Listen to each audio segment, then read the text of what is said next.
Hi, I'm Peter Knight. I want to talk this morning about what to do when you hit a poor shot, especially on the golf course. Now, when you hit a poor shot, normally the first one, no big deal. You hit another poor shot and then you start to get a little bit annoyed.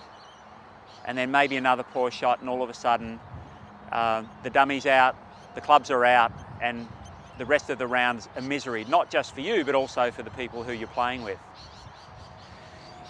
What happens over time is, it sounds funny, but we go from sort of being a little annoyed, a little upset or frustrated or whatever with the first couple of poor shots. After a while, so after a few rounds or a few weeks or a few months, we actually short-circuit that process. And you've probably seen the player who's on the first tee, even the second shot on the first hole, that they hit a poor shot and it's almost like they've been having the worst round and their head falls off. They just get so upset, so angry, so frustrated, and the round's just begun. It sounds, like I said, it sounds really funny, but they've just short-circuited that whole process. It's almost like, why wait until I've hit a number of poor shots before really getting upset with it? I'll just get upset straight away. Sounds funny, but it's not very funny either for the player or for their playing partners.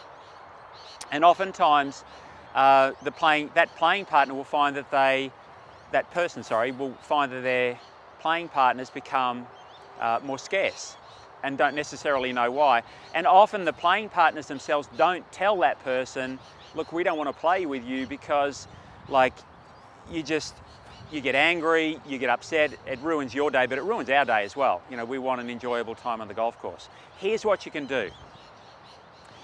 If you hit a poor shot, then rather than allow that instinctive build-up of frustration and anger, if you hit that poor shot, then what I want you to do is to count to 5. But it's not 1, 2, 3, 4, 5. It's you've hit your shot, result that you don't want, and then it's 1, 2, 3, 4, 5. If you do that, you don't have to count out loud, but definitely count slowly and in your head. It intervenes with that natural tension building, anger building, frustration building emotion. And you'll find that that's probably enough for things to settle a little bit. It's usually an instinctive response that you're just trying to stop, trying to circumvent. If you need more than 5 seconds, count to 10. And then what happens after a while is that becomes an automatic response to a poor shot.